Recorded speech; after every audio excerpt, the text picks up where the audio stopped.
Hello students, good morning. I welcome you all on my YouTube channel. My name is Vishnu Gupta and we are learning biology here, that is more than a subject.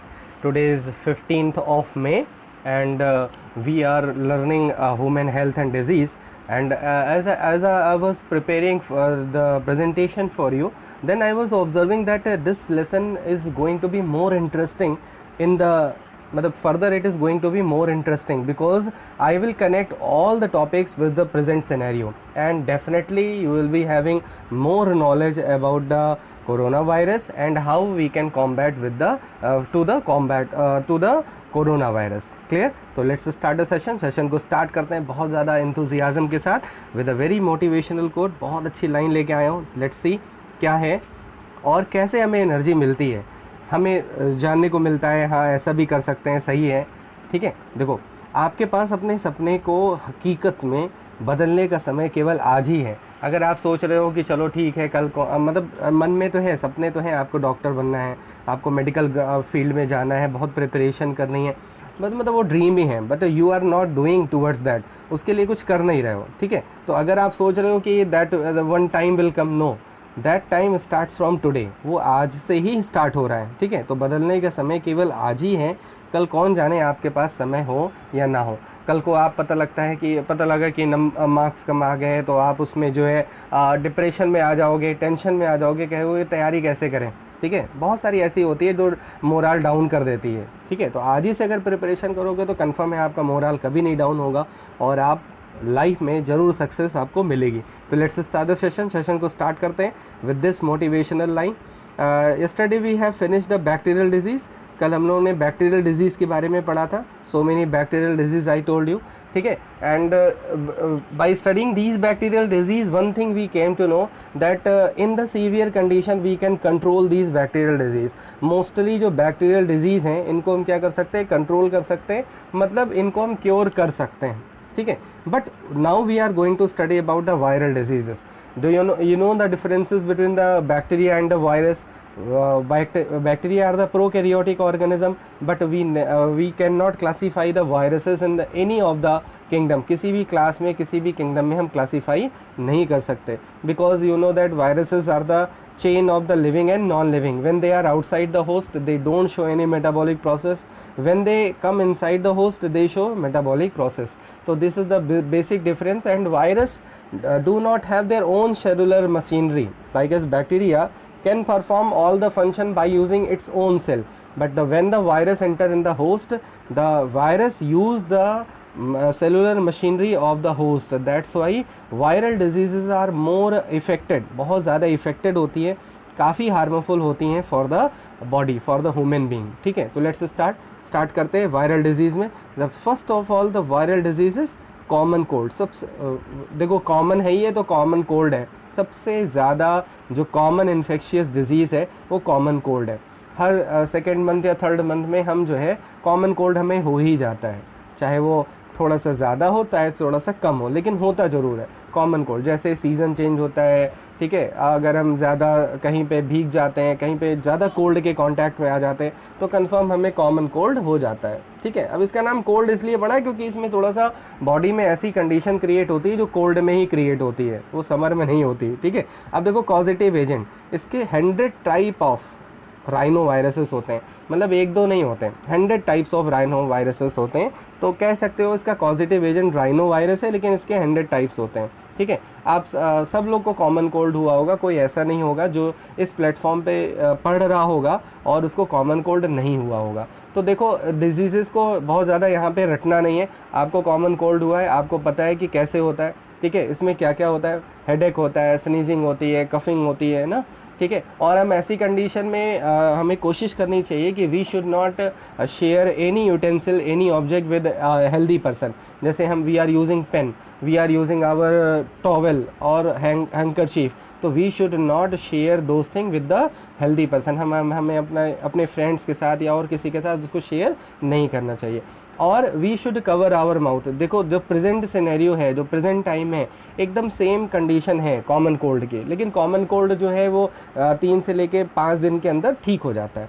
और common cold की कोई medicine नहीं है। अगर आपको common cold होता है और कोई ये कहे कि मेरे पास कॉमन कोल्ड की मेडिसिन है, तो वो गलत है। कॉमन कोल्ड की मेडिसिन ही नहीं है। ट्यूबरक्लोसिस की मेडिसिन है, जो इतनी सीवियर डिजीज़ है, इतनी भयंकर डिजीज़ है, लेकिन कॉमन कोल्ड जो बहुत कॉमन है उसके लिए कोई मेडिसिन नहीं है। वो आपकी बॉडी ही आपको क्या करती है, रिकवर करती है। ठीक है, तो 3 से लेके 5 या 6 दिन लगता है, हमारी बॉडी रिकवर कर जाती है। अब देखो इसके जो सिम्टम्स हैं उसको हम कैसे रोक सकते हैं। ठीक है, जैसे इरिटेशन, जब भी आपको कॉमन कोल्ड की स्टार्टिंग होती होगी तो इरिटेशन होती है नेसल ट्रैक पे, फिर नेसल कंजेशन हो जाता है, फ्लो ऑफ म्यूकस, ठीक है, म्यूकस का जिसको हम हिंदी में बोल सकते हैं नाक बहना, ठीक है, स्नीजिंग, सोर थ्रोट, कफ, हेडेक, स्लाइट फीवर, आपको हल्का सा फीवर होता है। ठीक है, और कैसे ट्रांसमिटेड होता है, आपने स्नीजिंग की, कफिंग की, तो जो ड्रॉपलेट निकल रहे हैं they just come in the contact of the healthy person. और जैसे अभी मैंने बताया बहुत सारे कंटेमिनेटेड ऑब्जेक्ट्स होते हैं। If you are using pen, if you are using anything, ठीक है, लैपटॉप है, मोबाइल है, सब में वो वायरसेस आ सकते हैं आपकी बॉडी से। ठीक है, तो इस तरह से ये हो गई सबसे पहले डिजीज़। इसका केवल प्रिकॉशन है, प्रिकॉशन आप ले सकते हो, उसका कोई ऐसी मेडिसिन इसके लिए नहीं है, लेकिन ये क्योंकि बहुत कॉमन से डिजीज़ है, बहुत जल्दी रिकवर हो जाती है। ठीक है, क्लियर है। तो ये हो गई first disease, that is common cold. Now come to the second one, mumps. आप छोटे रहोगे, ये मैं नहीं कहता कि everyone those are studying here उन सबको मम्स हुआ होगा, लेकिन आपको कुछ लोग को हुआ होगा और वो बचपन में ही हुआ होगा। मम्स में होता क्या है, देखो कोई भी डिजीज़ पढ़ने जाता है तो उसको उसकी लाइनें पढ़ने से पहले उसकी एक पिक्चर क्रिएट कर लो माइंड में कि मम्स क्या होता है। मम्स में जो गाल होते हैं ना, जो चीक्स होते हैं, वो स्वेल कर जाते हैं। और कहाँ के गाल स्वेल करते हैं, जैसे लगता है हम बहुत मोटे हो गए। मम्स जिसको डिजीज़ होती है, ठीक है, उसको जो गाल होते हैं ना, ऐसे लगता है बहुत मोटे मोटे, बहुत मोटा हो गया है वो, उसके गाल बहुत फूल आए हैं। ठीक है, एक्चुअली होता क्या है कि जो ईयर के पास जो सलाइवरी ग्लैंड्स होती हैं, जिसको हम पैरोटिड बोलते हैं, पैरोटिड मतलब चीक्स होती हैं, पैरोटिड मतलब क्या होता है, चीक्स। ठीक है, तो उसमें इन्फेक्शन हो जाता है। जब उसमें इन्फेक्शन हो जाता है तो वो स्वेल कर जाता है, इसीलिए इसको पैरोटिडाइटिस बोलते हैं। ये देखो, वैसे तो इसका जो पॉजिटिव एजेंट है वो 2 हैं, पैरामिक्सोवायरस और दूसरा है मिक्सोवायरस पैरोटिडाइटिस। देखो मैंने आपको एक दिन बताया था कि अगर लास्ट में कहीं पे भी टिस वर्ड आ जाए, यूरेथ्राइटिस, ठीक है, अपेंडिसाइटिस, तो अगर लास्ट में टिस वर्ड आ जाए तो इसका मतलब है वो पार्ट इन्फेक्शन में है। तो पैरोटिडाइटिस मतलब पैरोटिड इन्फेक्शन, पैरोटिड में इन्फेक्शन हो रहा है। ठीक है, अब देखो it affects the children between the age of 5 to 12 years.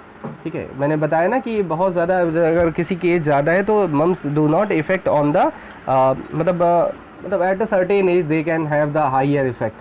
अब देखो इनका जो स्प्रेड होता है वो ड्रॉपलेट के थ्रू होता है, डायरेक्ट कॉन्टैक्ट से भी हो सकता है, लेकिन डायरेक्ट कॉन्टैक्ट किसका होता है, म्यूकस मेम्ब्रेन ऑफ माउथ। जैसे आपने किसी ने कुछ खाया और उसका जो है वो जैसे टॉफ़ी खा रहा था, उसने टॉफ़ी दे दिया, या उसने कोई भी चीज़ ऐसे खा रही थी, ठीक है, तो उसको खाते टाइम किसी और से शेयर कर लेना, तो उसके साथ म्यूकस भी चला जाएगा और वो म्यूकस उसको इन्फेक्ट कर सकता है। ठीक है, तो ऐसी कंडीशन में अगर कोई मम से सफ़र कर रहा है तो उसकी कोई भी चीज़ जो ईटेबल्स आइटम्स है उसको शेयर ना करें।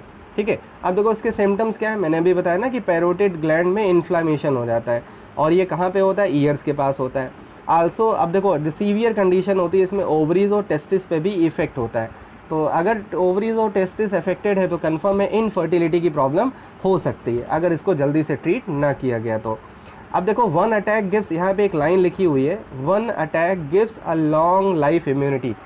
मम्स अगर किसी को एक बार हो गया तो दोबारा नहीं होता। जैसे बहुत सारी ऐसी डिजीज़ेस के बारे में आपने सुना होगा कि अगर किसी को स्मॉल पॉक्स हो जाता है तो उसके पूरे लाइफ में स्मॉल पॉक्स नहीं होता। ऐसे ही मम्स अगर हो जाए तो मम्स अगर एक बार हो जाए तो उसको पूरी लाइफ में मम्स नहीं हो सकता। मतलब मैं ये नहीं कहता कि होगा ही नहीं, लेकिन 99% चांसेस हैं कि नहीं होगा। अब देखो यहाँ पे ये चीज़, ये कॉन्सेप्ट क्लियर करना थोड़ा सा टिपिकल होगा मेरे लिए, क्योंकि अभी आपने इम्यूनिटी नहीं पढ़ी है, लेकिन मैं एक एग्जांपल आपके सामने ले रहा हूँ, उससे आपको अपने आप समझ में आ जाएगा। जैसे अगर आपको किसी ने डिच किया हो या चीट किया हो, ठीक है, और बहुत डीपली किसी ने ऐसा किया हो, तो आपको ज़िंदगी भर वो याद रहता है कि इसने हमारे साथ ऐसा किया था। ठीक है, क्यों? क्योंकि उसकी मेमोरी आपके बॉडी में रह जाती है, मतलब मेमोरी रहती है, उसको मतलब उसको आप याद रखते हो हमेशा। या कुछ ऐसा इंसिडेंट, कोई इंसिडेंट अगर आपके साथ हो गया हो कभी, या आपने कोई ऐसी गलती की हो तो आपको ऐसी पनिशमेंट मिल गई हो कि आपको वो ज़िंदगी भर याद रहेगी, तो वो मिस्टेक आप कभी नहीं करोगे। तो हो क्या रहा है, जो भी हमने गलती की उसकी जो मेमोरी है, उसका जो पनिशमेंट है और उसके जो कॉन्सिक्वेंसेस थे वो हमारे मेमोरी में है। सेम एज जब भी कोई इस तरह की डिजीज़ हमारी बॉडी एनकाउंटर करती है तो उसकी जो मेमोरी होती है ना वो रखती है वो, अगर वो मेमोरी है तो कंफर्म है वो डिज़ीज़ फिर से अटैक करेगी, तो उसी मेमोरी की वजह से वो उसको उससे तुरंत ओवरकम हो जाएगी, वो उस पर मतलब उस पर डोमिनेंट नहीं हो पाएगी, मतलब वो डिज़ीज़ दोबारा नहीं हो पाएगी। समझ में आया? ठीक है, तो मैंने एक एग्जांपल से आपको बता दिया कि ऐसा होता है। जैसे अगर आप किसी ने आपको चीट किया है बहुत डीपली, मतलब बहुत ज़्यादा, तो आपकी मेमोरी में है वो, अगर वो पर्सन फिर से आपके पास आता है तो कंफर्म है आप बताओगे कि ये तो गलत है, एक बार ऐसा हो चुका है, तो आप फिर उसके ट्रैप में नहीं आओगे। समझ में आए? ठीक है, तो ये हो गया। नेक्स्ट आ जाओ, ये 2 डिजीज़ हो गई, क्लियर हो गया। मीज़ल्स, मीज़ल्स भी काफ़ी कॉमन डिजीज़ सुना होगा आपने कि स्किन पे जो है लेशंस पड़ने जाते हैं रेड कलर के, हिंदी में बोलते हैं चकत्ते पड़ जाते हैं। ठीक है, तो उसको हम मीज़ल्स बोलते हैं। मीज़ल्स एक वायरस से होता है जिसका नाम है रूबेओला वायरस। एक जर्मन मीज़ल्स भी होता है जो रूबेला वायरस से होता है। रूबेला और रूबेओला 2 होते हैं, याद रखना। एक जर्मन मीज़ल्स होता है और एक कॉमन मीज़ल्स होता है। कॉमन मीज़ल्स जो होगा वो रूबेओला से होगा, और अगर जर्मन मीज़ल्स कहीं पे लिखा है तो रूबेला से होगा, याद रखना। रूबेला और रूबेओला 2 है। ठीक है, तो रूबेओला डिजीज़ है, इसी को रूबेओला डिजीज़ भी बोलते हैं, वायरस से होता है। देखो कॉजेटिव एजेंट का नाम याद करना बहुत ईजी है, कल भी मैंने बताया था। सिम्टम देखो, causes eruption all over the faces पे इरप्शन होने लगते हैं, रेड रेड कलर के स्पॉट्स आने लगते हैं, उनमें इचिंग भी होती है। इन्फ्लामेशन, वो जो रेस्पिरेटरी ट्रैक है वहाँ तक इन्फ्लामेशन पहुँच जाता है, वहाँ तक जलन होने लगती है, इन्फेक्शन होने लगता है। ब्रोंकाई माउथ से स्टार्ट होता है, ब्रोंकाई तक पहुँच जाता है। कभी कभी क्या होता है कंजक्टाइवा क्या होता है, आपकी आई में जो वाइट कलर पार्ट दिख रहा है, जो मेम्ब्रेन है, वो कंजक्टाइवा है। आपने देखा होगा कभी कभी किसी की आईज जो है रेड हो जाती है, तो आपने कॉमन लैंग्वेज में सुना होगा कि आंख उठ आती है, एक्चुअली वो कंजक्टिवाइटिस होता है। फिर देखो TIS आ गया, कंजक्टिवाइटिस एक वायरल डिजीज़ होती है, वो भी जो आईज़ में इन्फेक्शन करती है, तो कंजक्टाइवा भी हो सकता है। अब देखो ये भी वही है, सिंगल अटैक अगर हो गया तो लॉन्ग लाइफ इम्यूनिटी दे देता है। अगर एक बार इसका अटैक हो गया तो लॉन्ग लाइफ इम्यूनिटी हो सकती है। ठीक है, इसके लिए वैक्सीन अवेलेबल है, कोई इस तरह की मेडिसिन नहीं है, लेकिन वैक्सीन अवेलेबल है। एंडोमाउस्टन B वैक्सीन इज़ अवेलेबल। ठीक है, तो ये हो गया मीज़ल्स के बारे में, बहुत ईजी है। ठीक है, now come to the next one, polio. सबने सुना होगा पोलियो, और 2 बूंद जिंदगी की भी सुना होगा। ठीक है, सब आई थिंक सब लोगों ने पोलियो ड्रॉप पिया है कि नहीं पिया है, सब ने पिया होगा। और याद होगा कि आपको पोलियो ड्रॉप 5 ईयर तक पिलाया गया होगा। जब आपकी एज 5 ईयर होगी तब आपको ले जाया जाता थे, या जो हेल्थ वर्कर्स होते थे वो घर पे आते थे पोलियो ड्रॉप। और पोलियो ड्रॉप बताओ कैसे, इंजेक्शन लगाया जाता था कि ओरल दिया जाता था? ओरल। तो देखो वैक्सीन ओरल भी हो सकती है और इंजेक्शन के फॉर्म में भी हो सकती है। तो पोलियो की जो वैक्सीन है वो क्या है, वो ओरल फॉर्म में है। देखो ये सब ऐसी डिजीज़ थी जो बहुत ज़्यादा स्प्रेड थी, धीरे धीरे इस पर कर्व किया गया, कंट्रोल किया गया। कैसे कंट्रोल किया गया? अवेयरनेस करके, इसके बारे में पता लगा कि हाँ ये डिज़ीज़ 5 ईयर तक ज़्यादा चांसेस होते हैं। बाद में पता लगा कि ये किसी भी एज में हो सकती है। देखो it may occur at any as, या एनी लिख लेना, एनी एज। ठीक है, तो पहले ये पता था कि ये मतलब 5 ईयर तक होती है। एक्चुअली 5 ईयर तक अगर बॉडी को वैक्सीनेटेड कर दिया गया, मतलब उसको प्रिपेयर कर दिया गया, तो ये डिज़ीज़ आगे नहीं होती। समझ में नहीं? अगर वो उसको ओरल वैक्सीन नहीं दी गई है तो उस चांसेस होते हैं कि किसी भी एज में इन्फेक्शन हो जाए। ठीक है, अब देखो होता क्या है कि जो पोलियो है, polio is caused by polio virus, आप इजीली लिख सकते हो। ठीक है, इसमें होता क्या है कि ये वायरस जो है सबसे पहले एलिमेंट्री कैनाल में आते हैं। इनका देखो पैसेज देखो क्या है, मैंने आपको कल बताया था कि ऐसा नहीं हो सकता कि अगर कोई बैक्टीरिया या वायरस एंटर हो एलिमेंट्री कैनाल में तो वो एलिमेंट्री कैनाल में ही इन्फेक्शन काज करेगा। ये बहुत मतलब कॉमन तो होता है लेकिन हमेशा ट्रू नहीं होता। अब देखो यहाँ पे क्या है, एलिमेंट्री कैनाल में इसका मल्टीप्लिकेशन हो रहा है, फिर लिम्फ में जा रहा है, फिर ब्लड में जा रहा है, और फाइनली कहाँ पहुँच गया? सेंट्रल नर्वस सिस्टम, मतलब स्पाइनल कॉर्ड और ब्रेन में। स्पाइनल कॉर्ड और ब्रेन में जब पहुँचता है तो डॉर्सल हॉर्न, जब आप स्पाइनल कॉर्ड का स्ट्रक्चर पढ़ोगे ऐसे, तो इसमें एक डॉर्सल हॉर्न होता है, स्ट्रक्चर होता है, हॉर्न लाइक स्ट्रक्चर होता है, डॉर्सल हॉर्न बोलते हैं उसको। और ब्रेन स्टेम, ब्रेन का जो स्टेम पार्ट होता है, ठीक है, वो उन दोनों में इन्फेक्शन होता है, वहाँ पे माल फंक्शन, वहाँ जो टिश्यूज़ होते हैं उनको डैमेज कर देते हैं। उसी डैमेज की वजह से पैरालिसिस हो जाता है। पैरालिसिस मतलब क्या होता है कि कोई पार्ट फंक्शन काम करना बंद कर देता है। ठीक है, अब वो कोई भी पार्ट हो सकता है, लिम्स होता है, मोस्टली लिम्स होती हैं। ठीक है, 4 लिम्ब या हाइंड लिम्ब, मतलब या तो पैर में होता है या तो हाथों में होता है, पैरालिसिस हो जाता है। ठीक है। मल्टीपल ऑर्गन में भी हो सकता है, दोनों पैर में हो सकता है, ऐसा भी हो सकता है। तो पैरालिसिस मेन इसका होता है। इसके जो सिम्टम है, मतलब ये स्टार्टिंग कैसे होता है, inability of bending head forward. कोई जो अगर कोई पर्सन है वो आगे की तरफ अपने हेड को बेंड नहीं कर पा रहा है, उसके नेक में स्टिफनेस आ गई है, वो मूव नहीं कर पा रहा है प्रॉपर, उसके मसल्स में पैरालिसिस हो रही है, मतलब उसकी मसल्स जो है प्रॉपर फंक्शन नहीं कर पा रही हैं, फीवर है, हेडेक है, चिलनेस है, तो इस तरह से इसके सिम्टम्स आते हैं। तो ऐसी कंडीशन मतलब ये पैरालिसिस की तरफ ले जा रही हैं, ठीक है। पैरालिसिस मतलब पोलियो, इसीलिए इसका नाम ही पड़ गया इन्फेंटाइल पैरालिसिस। इन्फेंट मतलब जानते हो आपको कि जैसे जो बेबी जब बर्थ होती है तो उसके बॉडी में इसका ऐसी कंडीशन आने लगती है, और जैसे जैसे वो बड़ा होता है तो पता लगता है कि उसका एक पार्ट फंक्शन करना मतलब फंक्शन नहीं कर पा रहा है। समझ में आया? तो ये बहुत कॉमन, आपने सुना भी होगा, इसके लिए वैक्सीन है, ओरल वैक्सीन है, और ये लगभग इंडिया में ख़त्म हो चुका है, ठीक है। एक टाइम था ये बहुत ज़्यादा स्प्रेड हो चुका था।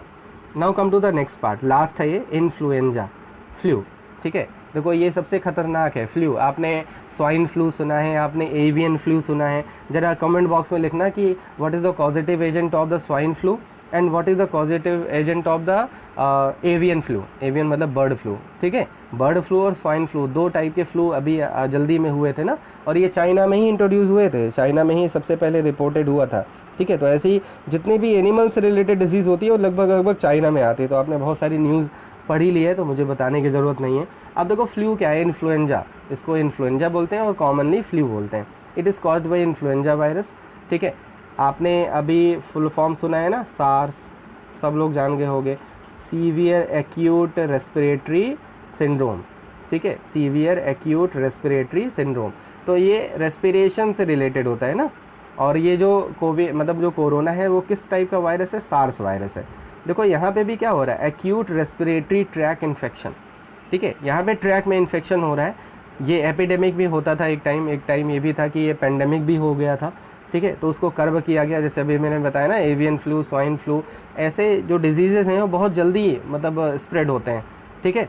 तो इनके जो सिम्टम्स है देखो, bronchitis, coughing, sneezing, ear infection and pneumonia, ये सारे इसके सिम्टम्स होते हैं। निमोनिया तक हो सकता है, और एपिडेमिक भी हो सकता है, एंडेमिक। एपिडेमिक मतलब पता है ना आपको, एपिडेमिक अभी जान ही रहे हो कि बहुत ज़्यादा फैल जाना, ठीक है। अगर कम्युनिटी से कम्युनिटी और बहुत ज़्यादा कंट्री लेवल पे, कंट्री से वर्ल्ड लेवल पे पहुंच जाए तो वो क्या है, एपिडेमिक है। पेंडेमिक और एपिडेमिक लगभग सेम साउंड करते हैं। एंडेमिक मतलब होता है लोकल एरिया, जैसे मान लो सबसे पहले जो वो कोरोना वायरस था वो कहाँ पे था, किस सिटी में था, वुहान सिटी में था। अगर यहीं पे रह जाता तो उसको हम कहाँ पे क्या बुलाते हैं, एंडेमिक बुलाते हैं। लेकिन धीरे धीरे जब WHO ने देखा कि ये वायरस तो पूरी तरह से स्प्रेड हो रहा है, सब जगह फैल रहा है, तो उसने क्या अनाउंस कर दिया इसको, पेंडेमिक, कि इट इज़ नाउ पेंडेमिक, ठीक है। तो इसका जो टाइप है ना एंडेमिक, मैंने देखो एग्जाम्पल ले रखा है कि जो एंडेमिक जो फ्लू होता है that is caused by Haemophilus influenza. अब देखो ये बैक्टीरियम से हो रहा है, इसीलिए एंडेमिक है, क्योंकि वायरल डिजीज़ जो होती है वो बहुत जल्दी स्प्रेड होती है और उन पर कंट्रोल नहीं कर पाते, ठीक है। और जो एंडेमिक होता है, मतलब जो एंडेमिक फ्लू होता है that is caused by Haemophilus influenza, और ये एक टाइप का क्या है, बैक्टीरियम है, ना कि वायरस है। तो अगर क्वेश्चन कभी कॉम्पिटिटिव एग्जाम में मिल जाए, can flu caused by bacteria also, yes. Which endemic, जो जितने भी एंडेमिक फ्लू होते हैं वो बैक्टीरियम से ही होते हैं, और उसका नाम क्या है, हेमियोफाइलस इन्फ्लुएंजा, ठीक है। तो ये हो गई कुछ वायरल डिजीज़। अभी भी कुछ वायरल डिजीज़ हैं, आपको इसी चैप्टर में you will study about the AIDS, क्योंकि आपको बहुत ज़्यादा उसको अच्छे से पढ़ना है, एलेबोरेट फॉर्म में पढ़ना है, इसीलिए अभी मैं यहाँ पे एड्स इंक्लूड नहीं कर रहा हूँ। और एड्स को पढ़ने के लिए सबसे पहले आपको इम्यूनिटी के बारे में पढ़ना पड़ेगा। अगर इम्यूनिटी के बारे में नहीं पढ़ोगे, उसके बारे में नहीं इन्फॉर्मेशन होगी, नॉलेज नहीं होगी, तो ये टॉपिक समझ में नहीं आएगा। मैं चाहता तो मैं इसके आगे छठी जो सेक्स जो डिजीज़ थी वो एड्स समझा सकता था, लेकिन उसके लिए आपको थोड़ा सा इम्यूनिटी का कॉन्सेप्ट आना चाहिए, ठीक है। तो ये हो गई कुछ वायरल डिजीज़ेस। मैंने जैसे बताया है कि इस चैप्टर में 1, 2, 3 पार्ट हैं। तो ये जो पार्ट है डिजीज़ वाला, इसको आप कैसे तैयार करोगे, इसका कॉजेटिव एजेंट, इसके सिम्टम्स, ठीक है, ये सबसे मेन इंपॉर्टेंट है। और उसके बारे में अगर कोई अमेजिंग चीज़ है तो वो उसके बारे में तैयार होनी चाहिए, ठीक है। जैसे निमोनिया में क्या होता है, नेल्स और लिप्स का कलर ब्लू हो जाता है, ऐसे जैसे, और टाइफॉइड में कौन सा टेस्ट होता है, विडाल टेस्ट होता है। तो इस तरह की चीज़ें जो है वो आपको तैयार होनी चाहिए। वैसे मैंने जो आपके जो सिलेबस में है वो केवल 2 डिजीज़ हैं, एक कॉमन कोल्ड और एक आई थिंक कॉमन कोल्ड ही है केवल। एनसीईआरटी में अगर पढ़ोगे तो only common cold is given, ठीक है। कॉमन कोल्ड के अलावा और भी कोई डिजीज़ हाँ बोर्ड एग्ज़ाम में नहीं आएगी कॉमन कोल्ड के अलावा, ठीक है। लेकिन फिर भी मैंने कुछ वायरल डिजीज़ के बारे में बता दिया, जिससे आपको क्या हो कि आपको इन्फॉर्मेशन मिले, नॉलेज मिले कि हाँ ये भी वायरल डिजीज़ होती है, ठीक है। तो I am ending this session को एंड कर रहा हूँ। Hope so you are doing well at your home and you are preparing and please revise the previous lessons also, previous lessons को भी रिवाइज करते रहिए। Shortly I will make a plan for your online test, बहुत जल्दी मैं online test के बारे में प्लान कर रहा हूँ। आई थिंक ऑन संडे और after Sunday you will have the schedule for the test and in that test I will give only 1 lesson, that is first lesson. सबसे पहले जो आएगा वो फर्स्ट लेसन आएगा, ठीक है। छोटा लेसन है, उसके बाद जो लेसन्स होंगे उसको 2 पार्ट में हम डिवाइड कर देंगे, वो मैं आपको बता दूंगा। पेज नंबर बता दूंगा एनसीईआरटी का कि इस पेज नंबर से इस पेज नंबर तक इस टेस्ट में आएगा, और आगे के पेजेस के बारे में भी बता दूंगा। तो डोंट वरी अबाउट दैट, ठीक है, कि मतलब all the lessons will not come. First test जो होगा that will from the first chapter, क्योंकि फर्स्ट चैप्टर बहुत छोटा है, उसमें बहुत जनरल सी चीज़ें हैं, दैट्स वाई जो पहला टेस्ट होगा उसमें पूरा लेसन आएगा, ठीक है। So this information I gave you for the test. Now I am ending the session and please don't forget to press the like button. Confirm है सेशन अच्छा लग रहा होगा, एन्जॉय कर रहे होगे और बहुत सारी नॉलेज और इन्फॉर्मेशन भी मिल रही है।